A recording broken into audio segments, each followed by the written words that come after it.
Welcome, sir, once again here in Athens for the Agatha Crime Festival. As far as I know, it's not your first time here in Athens. No, I've been several times, often to do book events, but this is a holiday. Okay. So this is special. It's special, and we're really, really happy to have you here.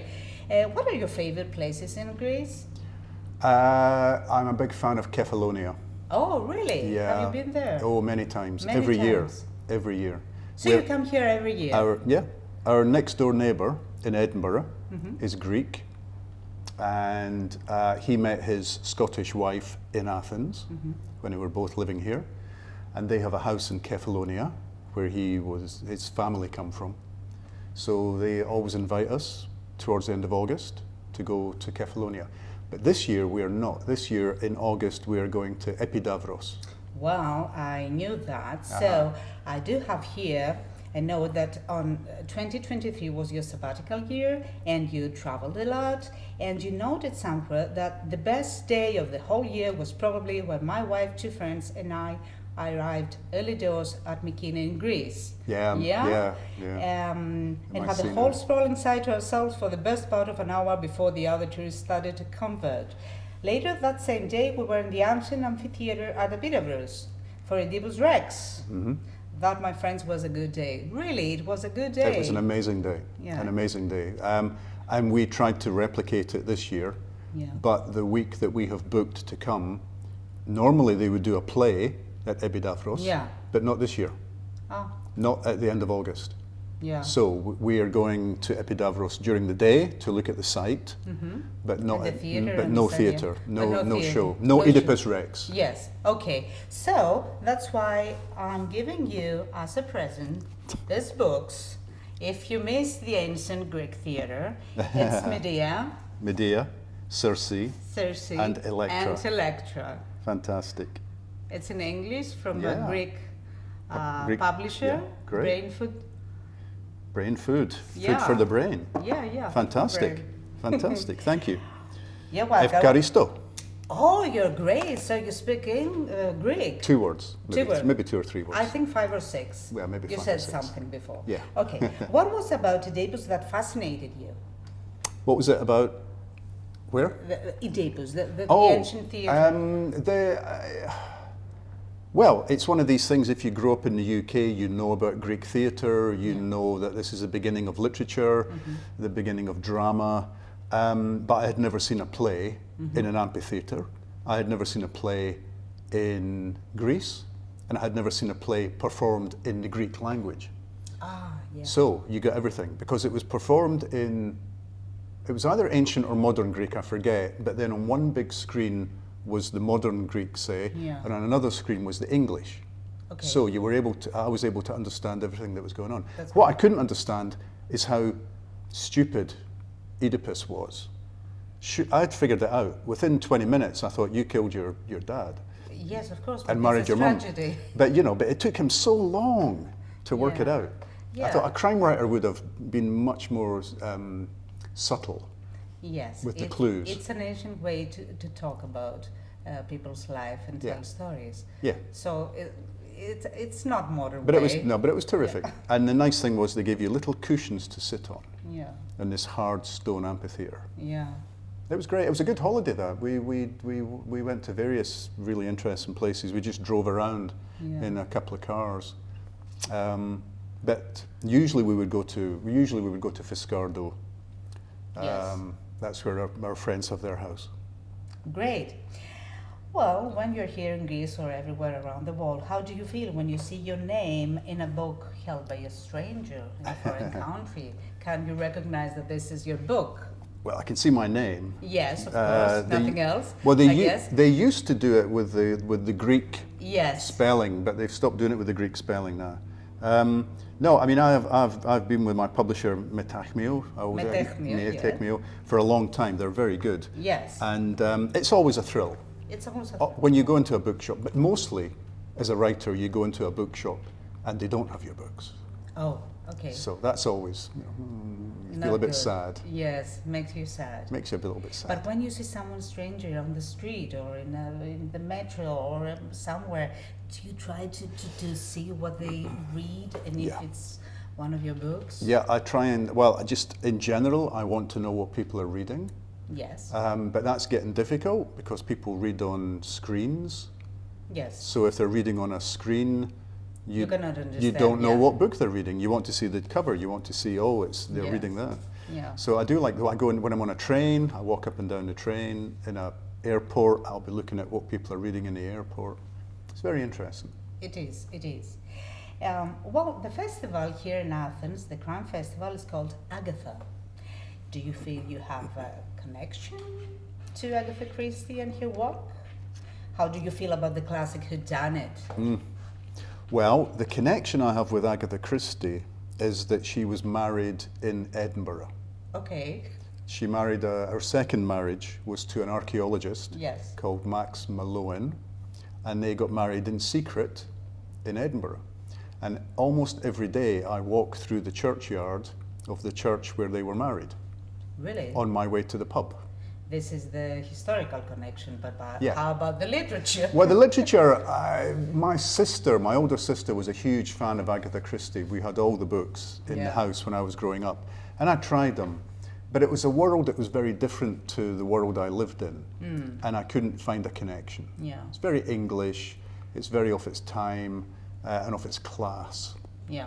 And in some ways, the books I write are a reaction against the classic English style detective story. Of course. More influenced perhaps by the American detective story. Urban and gritty and dark. Yes, but also with other Scottish writers or Irish, like McKinty, I would say.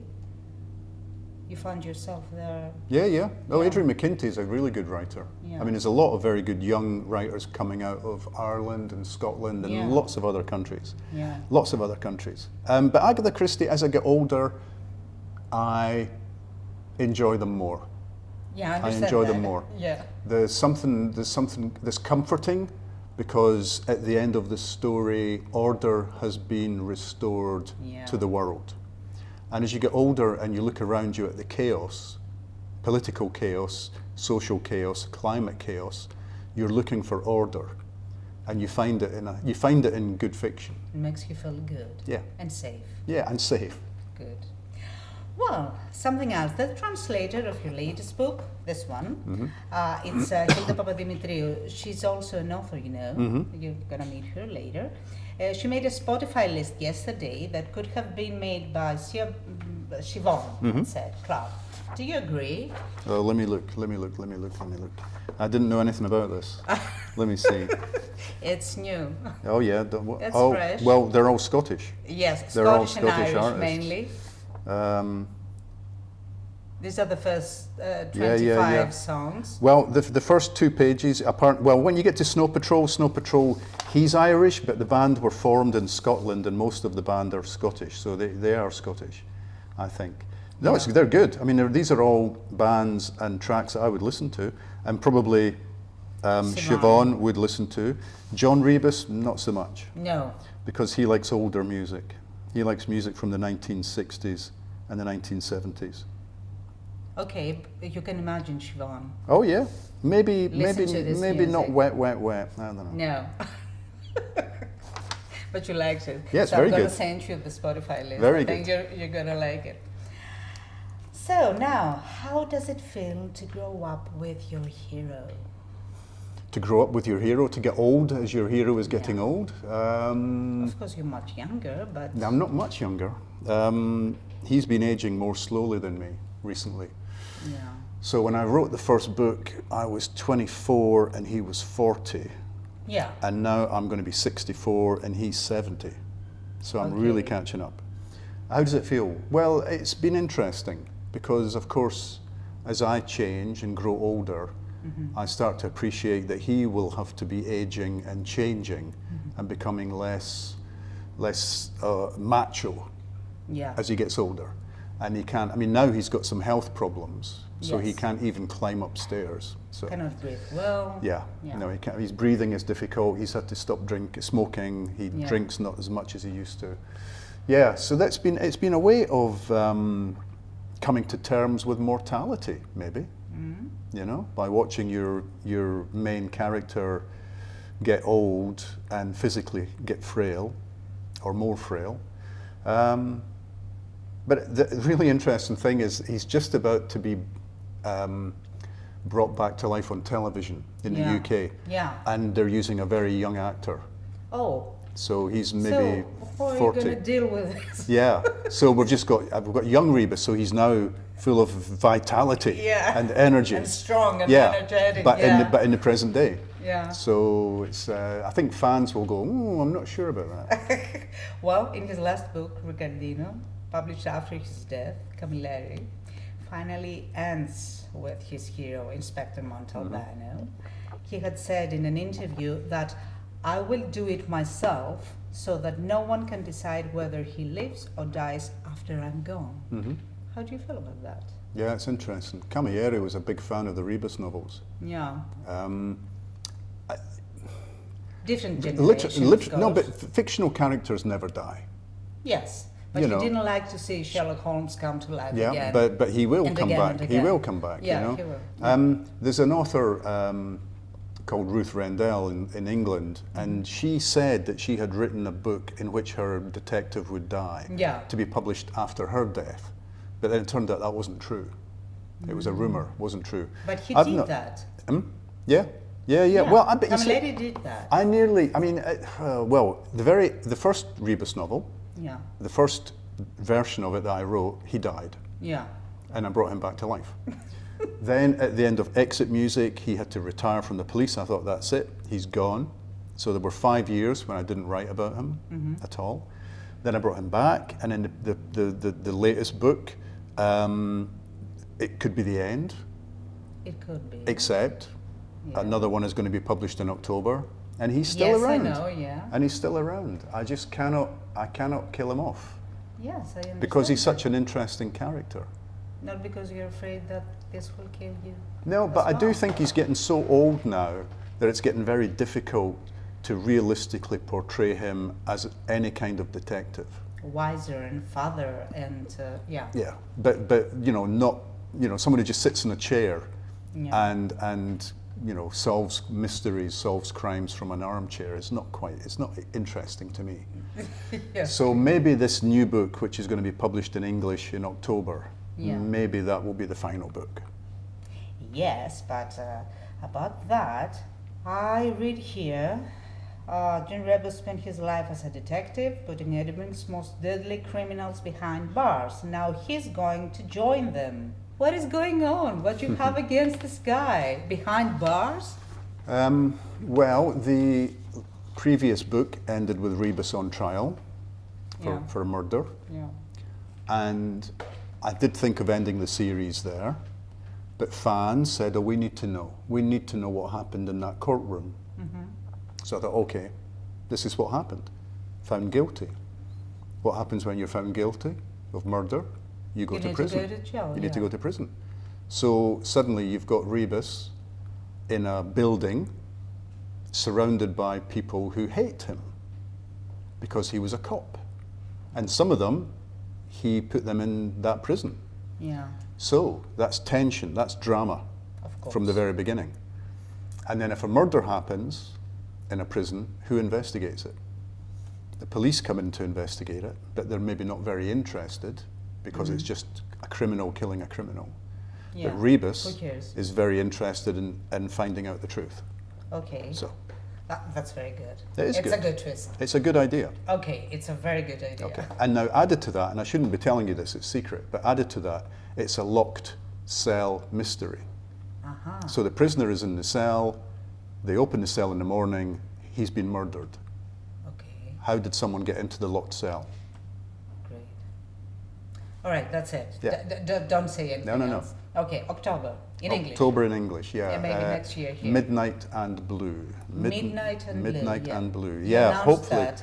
Hopefully published in Greek next year. Next year, Yeah. okay, but we don't have seen the cover yet. It's not No, ready. no. The book isn't finished yet. Oh, it isn't finished. No, okay. not quite. Okay. When I get back to Edinburgh from my holiday, waiting for me are my wife's comments on the book, my Okay. editor's comments, and my agent's comments. Oh, tough. So then I've got to sit down and look at the book again, because at the moment it is the perfect novel. Because I haven't heard or read any of the criticism. I know, yeah, But when I get back, I have to go and look at the criticism, and that's very painful. I understand. Because someone is saying your child is ugly. Yeah. You it's thought not your good. child was perfect, now they're saying your child is ugly or has blemishes. Do you do this all the time? Yeah, or did you skip all the time. The step? No. No. You like to. No, I don't like to. I don't like to. I need to. I mean, I always make the changes my wife suggests. I always make those changes. Okay. The secret of a happy marriage. And she's a very good reader. She Yeah. reads a lot. She's a big Agatha Christie fan. Oh, really? Yeah. She Okay. likes crime fiction. Anyway, she's a very good reader. So I always, if she has seen a problem in the book, there probably is a problem Yeah, I that needs to be understand. fixed. Yeah. Do you argue about the books you read? No, No? we don't argue. You like the same books, same music? No. At the moment she's reading a lot of fantasy and science fiction, and I cannot read fantasy and science fiction. Nothing? No, I like the movies. The movies? I go and watch science fiction movies, but I find reading the books, I don't know, I just can't inhabit that world in my head. Yeah. I don't believe in these worlds Okay. until I see them on a screen. But you like crime stories? I love crime stories. Something crime like this. crime stories, right, we're back to Oedipus Rex, Yeah. the first mystery story. Of course, it is a mystery story. I mean, because yeah. what the crime story does is ask us questions about ourselves, about the kind of human beings we are, the kind of human beings we could be, why we live in a society where crime happens. Is there any possibility of a society where no crime would happen? Not really, No. because of human nature, because we are flawed creatures. So you're looking at very old ideas, you know, but you make them fresh, you make them new, because you're setting your books in a new place that hasn't been written about before, at a time that hasn't been written about before. Yeah. So just now, the crime stories, a lot of the crime stories being published just now, the themes are to do with fake news. Yes. Who can you trust? We live in a world where we're becoming very disillusioned and where we are being lied to by the media, or we feel we're being lied to. We cannot trust the news, we cannot trust the internet, we cannot trust what we read. So can we trust the people we think we know? So there's a paranoia that is abroad that is in the world at the moment, and crime fiction is dealing with that. A lot of these big crime novels now, it's your husband or your wife isn't who you think they are, your neighbours are not who you think they are, your children are not who you think. Everyone is hiding secrets from you, people are out to get you, they're out to kill you, they're out to destroy you. And this is all, I think, predicated on the fact that we live in a world where we are beginning to lose trust, because we are surrounded by versions of reality that look like reality but are not. Okay. But what makes us read crime books if we live in a crime Well, they're exciting. reality? I mean, crime novels are exciting, huh? You get a thrill from watching people in dangerous situations. But also, all human beings are detectives. We're all trying to make sense of the world. So the detective is us, and we are the detective. And Rebus is trying to make sense of the world. He is always trying to make sense of Edinburgh. You know, Yeah. what is this city? Who are these people? Why? How does it work? And all human beings go through life trying to find the answers to questions. So if you open up a book and page 1 gives you a question, there's been a murder, who's the killer? Yeah. You've got to keep reading. Yes. Because you're right. human nature is, I need to know the answer. Yes, of course. Well, there's another mystery. You know, people in real life don't really like detectives and police. They quite hate police. Then why do we love to read crime stories and detective stories? But you know, I think it's very interesting. I think, again, younger crime writers are not writing about police detectives anymore. Because, as you say, people think of them potentially as the enemy. Exactly. After Black Lives Matter, Yes. and in the UK we had some problems with the Metropolitan Police in London. They were rapists, they were killers, they were covering up for these guys. So the reading public they don't see the police necessarily as heroes of the stories. And so I do wonder, I mean, at the moment I can't think of any young crime writers emerging who are writing about cops. And the ones who are writing about cops, like me and Michael Connolly and various other people, are having to say in our books, these are not necessarily the good guys. You know, They're not. The last couple of Rebus novels have dealt with that head on, where there's police corruption that's been covered up. And Rebus has been part of it in the past. Yes, but he's the hero. Well, he's now trying to uncover it, or he's now going to help them uncover it. And I think that is me being influenced by the way the police are being shown in the media. So there's that. But the thing about the cop is it's a trope. It's a classical trope. He's a symbol. It's the quest. It's the quest. You're sending this knight out on his horse to look for the Holy Grail. And Raymond Chandler was very, the great American crime writer. He was very specific about that. He saw his hero Philip Marlowe as a knight who would go out and rescue damsels in distress. He was classically educated. You see, he knew. And they are. I mean, it's like the Clint Eastwood figure. They're the sort of enigmatic hero who arrives in a town and brings order from chaos. The what power.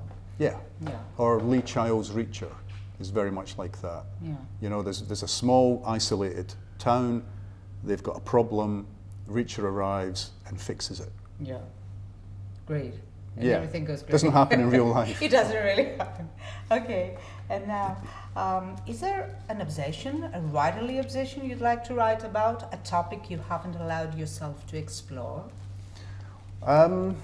Maybe a love story, I don't know.